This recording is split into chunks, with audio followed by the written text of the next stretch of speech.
So, as we honor the earth today, I want to also remember Pope Francis, who made his transition this week. I think we have a picture of Pope Francis there somewhere. He made his transition. So, Sunday, I guess he did a surprise visit to Easter services, made his transition the next day, and the next day was Earth Day. I said, okay, mental note, that's when I want to go between Earth Day and Easter. But it's meaningful because this Pope was very vocal about his care for the earth. He wrote an encyclical in 2015 that was really influential, they say, of the Paris Climate Agreement, this pact between nations to lower the temperature of the earth. And so one of the many impacts he made was this care for the earth. So honoring that, thanks to Pope Francis. Almost 60 years earlier, when we think about, if we go through our history and we think about some highlights along the way that have raised our consciousness, one of them is an image that comes from Apollo 8, the moon mission in 1968. Bill Anders, the astronaut, took the shot. So you can see the cratery moon land there. And then they were so surprised, all of a sudden he said, "Oh my gosh, the earth is rising." And he was able to capture this shot. And you can imagine the reverie for all of them that were on Apollo 8. And then to share this with us and the reverie that we have drawn from this image for so many years, and inspiration that has come from this. The nature photographer Galen Rowell said that it was the most influential environmental photograph ever taken. And because it inspired wonderment, and it inspired this sense of, wow, so beautiful, this precious planet. And to have that perspective, because of course when we're on the earth, we think it's this big, vast, amazing, and then to have that perspective from space, is just, it gives us that sense of the precious beauty that our earth is and inspires a desire to want to care for it, doesn't it? Do you feel that when you see that image? That's been one of the many things that have come forward from that. And of course, we are very dependent on our Mother Earth, aren't we? The 12th century mystic Hildegard von Bingen was a nature mystic, and she talked about how Mother Earth carries us on her hip. And she also specifically said about her that it is this vigor, she says, that hugs the world, warming and moistening, firming and greening, so that all the creatures might germinate and grow. So in this deeper sense, when we consider Earth Day and we consider it from the spiritual lens, what I recognize is that this body that we have is the earth, is of the earth, and is one with the earth. And the earth's body is one with us. So when we care for this vessel, this body temple, there is a symbiotic relationship in caring for the earth. And when we care for the earth, we also care for this being that we are. So noticing if there is a separation for you, if you're not caring so well for your body, but you say, "Oh my gosh, I love the earth so much," or you're not so careful with the earth and you take excellent care of your body. If there is a disconnect, recognizing, stoking that symbiotic relationship, because as we care for one, we care for the other. Our bodies really, if you think about it, our bodies look like the earth. Our bodies have mountains and valleys in them, don't they? Blue rivers of veins, If you think about all that plains, we have plains, right? And our bodies smell like the earth. Our bodies can smell like dust and dirt and ocean and rain and flowers. And so we are of that, made of water as well. And like the earth, we have seasons. We have seasons of our life, stages like seasons of our life, and also throughout a year, we have the seasons that affect our lives. And if we are in our natural rhythms, we act according to those seasons. So, for example, summertime is the time of the child. Summertime is a time of play. It's a time of recreation. It's a time of bright light. It's a time of exploring. It's sensuality. It's discovering the body in a way as it is connected to nature like children do. And fall is that time of reflection, transformation, change. It's a letting go season. It could be a moody season. And it's very much the adolescent in us, right, during that time. It can be an emoting time. It can be a time to kind of go inward into the cave and consider who we are, raise up and explore our identity. And then winter time is a time of rest, a time of nurturing, a time to be still. And it's that adult stage of life, and then it moves into that elder state of life that then gives our body back to the earth. And springtime, well, that's the time of spirit. Renewal, resurrection, enlivening, coming alive once again, blossoming of our consciousness, all of that. And then we return to summer again. And round we go through the seasons. So when, children in summertime, and that idea of children, really, when we think about being a child, do you remember how you explored the earth as a child and the creatures of the earth? Or you've seen your children and your grandchildren do this, to be so enamored, let's say, with even the little insects, right?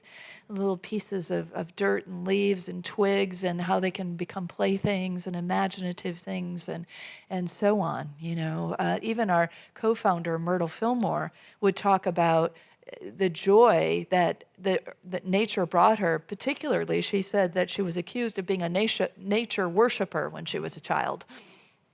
And that nature, she says, is surely the glorified face of God. And our co-founder, Charles, her husband, he grew up on an Indian reservation, or near an Indian reservation. His father was a fur trapper, so essentially in the wilderness in a small cabin.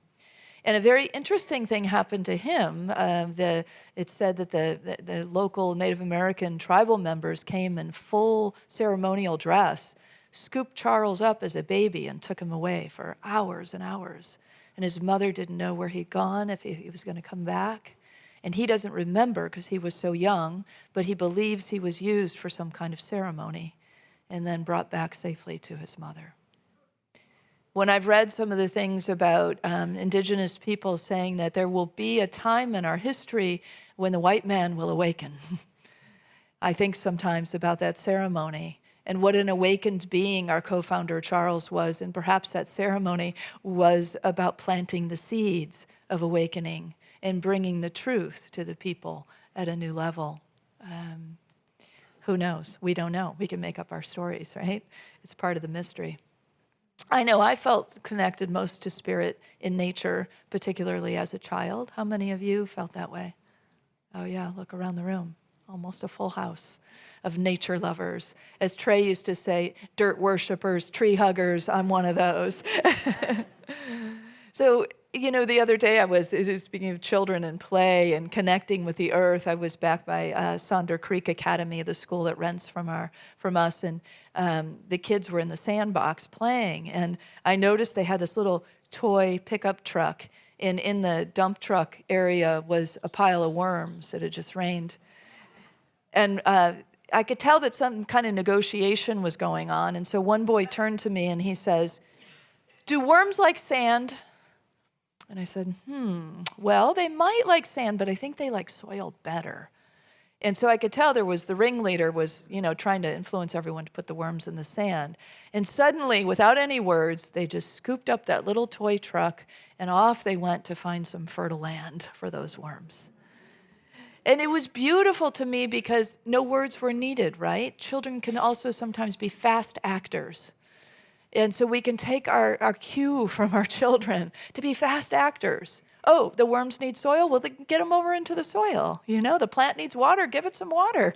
The birds need the bird bath filled, fill it. Let's take that kind of action that says, I care. I care about you. We're in relationship with each other. The other thing about this interaction that was meaningful to me is I realized it was a moment when I realized how impactful what adults do and say is for children. You know, we may not think it. Sometimes kids act like they don't hear us or, don't care what we're saying.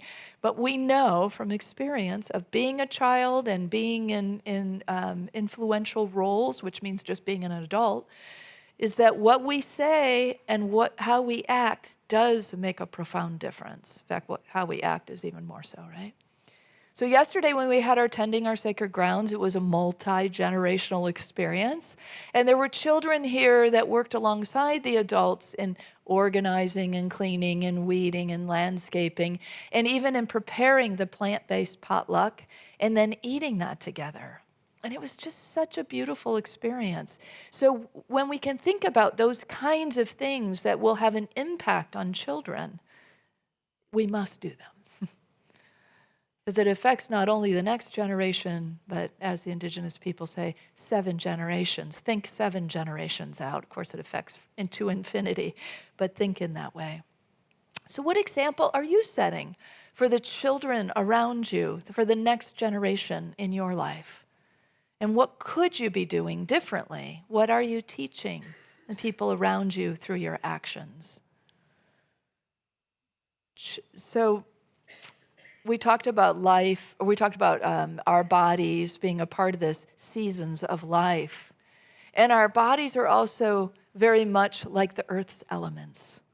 There is earth, right? There is, the body itself is very earthy, and of course also made of water, and emotions are water. Our thoughts are like air, and the spirit in us like fire. So when we just reflect upon these things, when we're sitting by the fire, like the spirit within me, the fire within me, the passion within me, we begin to connect again and again into that relationship. And further still, the oneness that we share with the earth. In my first professional job, I was in a public relations firm called Ogilvy and Mather Public Relations in Chicago. And, I was finding myself, how we do in our 20s, a lot of us, just figuring it out, like, what is this identity going to be? What am I going to do in life? Who am I going to hang out with? Where am I going to live? All those big questions, right? And so it wasn't really me. There were parts of the job that I liked, and it was some aspects that were creative and fun, and some aspects it just wasn't for me. And so including the dress, so I was in the business suit, the straight skirt and the heels and those, terrible, remember those nylon pantyhose things? So uncomfortable. So it was like stiff and uncomfortable for me, And I remember sitting in my boss's office one day, and she was giving me like all the things I was supposed to do, and it was like I couldn't hear a word. I was like an empty shell. And I literally had this feeling like my spirit was flying around the hallways, and I wasn't there. It was like a pretty clear sign, like, something else is happening here, that this maybe isn't your place. So a friend of mine was finishing her Peace Corps time in Africa, and she said, why don't you come over? And I said, I'm going to come over. So I took a 6-week leave of absence, and I went to Africa. And it was an amazing experience in so many ways, so formative for me. But the key was the aliveness, the connection with nature, the wild animals and the plains and the starry sky and all those things that of course we can experience here too, but in a different way we do when we travel, when we come apart from our daily lives. And so it was just such an enriching, enlivening, soul-filled kind of experience for me that I came back really completely changed in many ways. One of the experiences was we went into a Maasai village, and it was just my friend Laura and I and our guide. So we really had this very, intimate exchange with the people there. And, the children were very curious about us, and we were very curious about all of them. And, we toured their homes, which were little mud huts that you just kind of stepped in and looked around, and then that was all there was, maybe enough room for one person to lay down and a couple little beings to lay down. And it just was such a different way of life. You know, here we came from the industrial world, it felt like, and we were meeting the natural world. And there was a Maasai woman there who was wearing this necklace that I said to my guide, I wonder if she'd be interested in trading jewelry. And so she assessed the situation by I just can almost feel her coarse hands on my wrist again, just running over those beads, feeling them. Like it wasn't about looking, it was like feeling the material. And she said, no.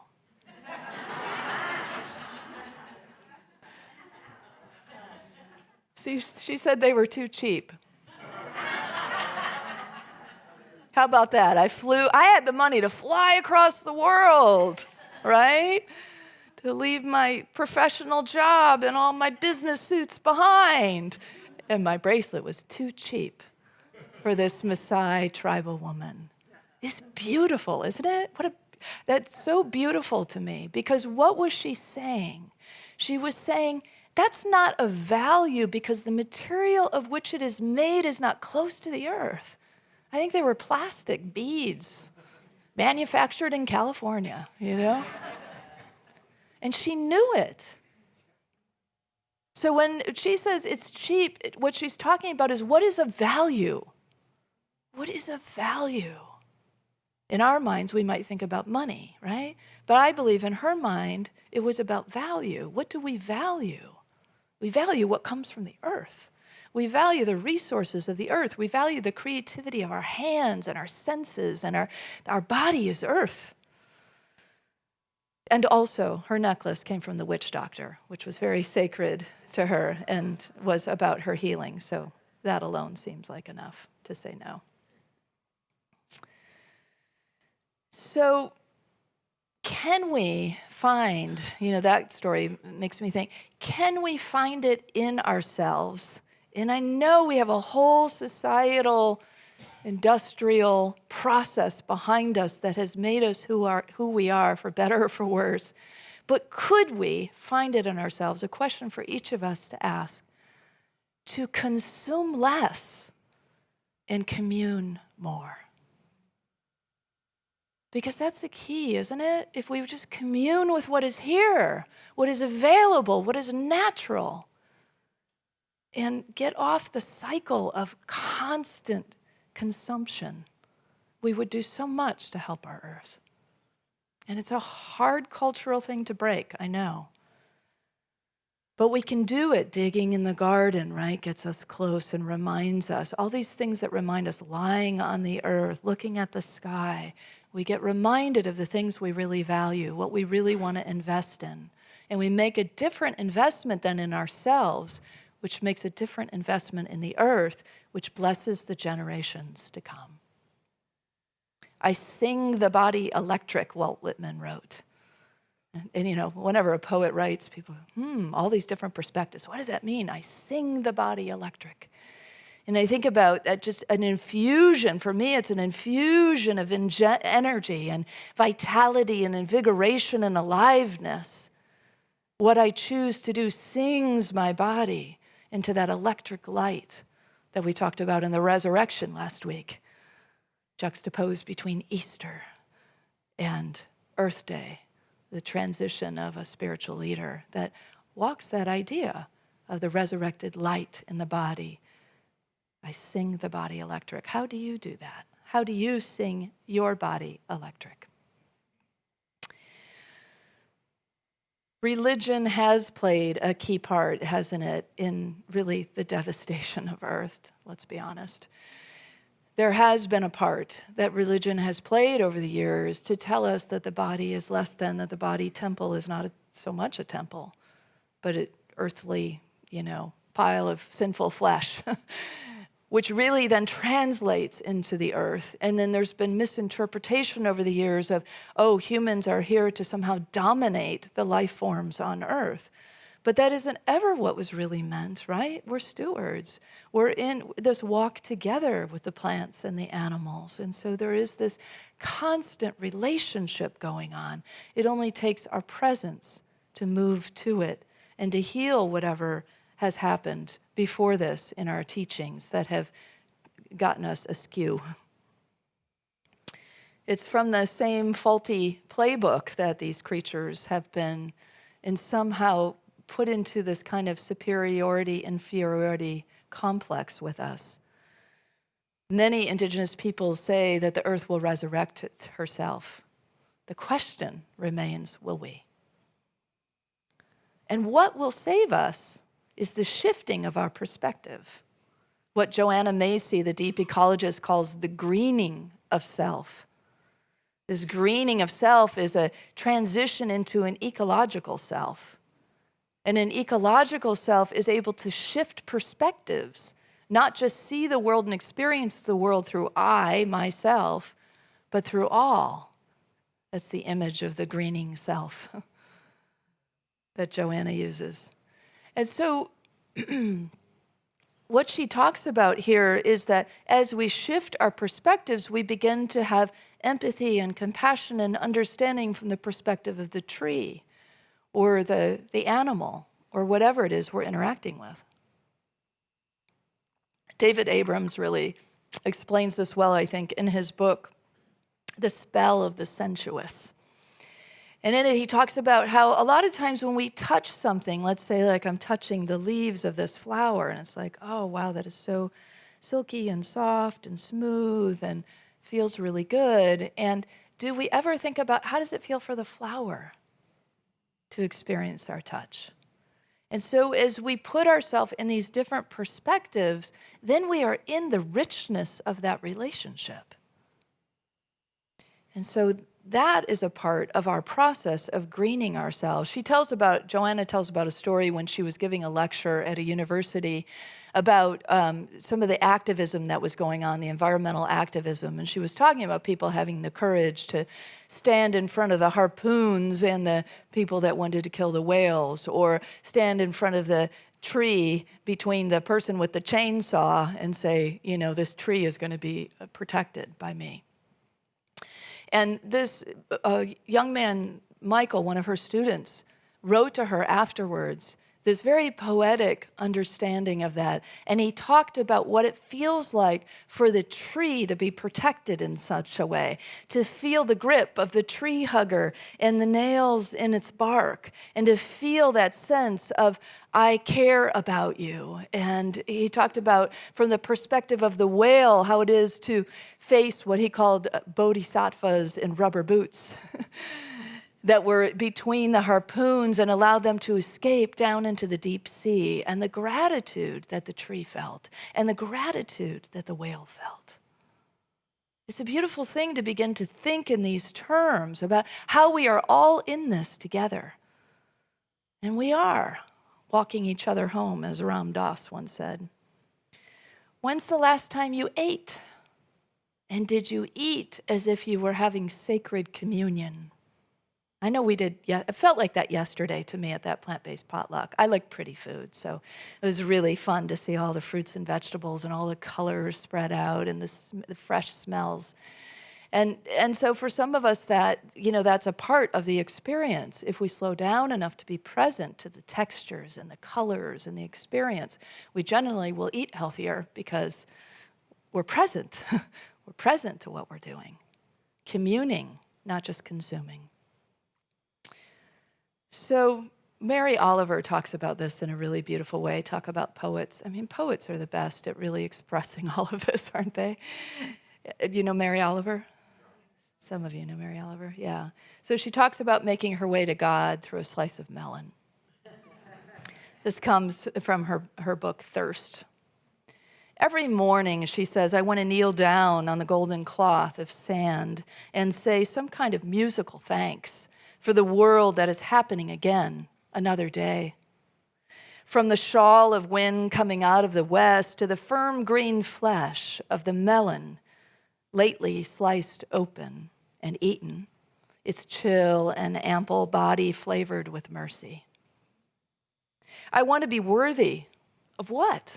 Glory. Yes, unimaginable glory. O Lord of melons of mercy, I am climbing toward you. And that is an example of slowing down and enjoying a piece of cantaloupe, right? and seeing the God in the experience, the God in us. Yeah. John Seed said, "May we turn inwards and stumble upon our true roots in the intertwining biology of this exquisite planet. May nourishment and power pulse through these roots and fierce determination to continue the billion-year dance." So every step, right? Sole of our foot to earth is our soul awakening, our soul being reminded, our soul self-remembered. And when we are soul, we are soil. And when we are soil, we are soul. So I want to invite us to commit, to recommit, to care for our earth, to care for our bodies, not because it's the moral imperative or the thing you should do or have to do, but because you are in this beautiful symbiotic relationship with Mother Earth and all creation. Let's say it together. I am the body of sacred earth. Earth rise, I rise, we rise. And so it is.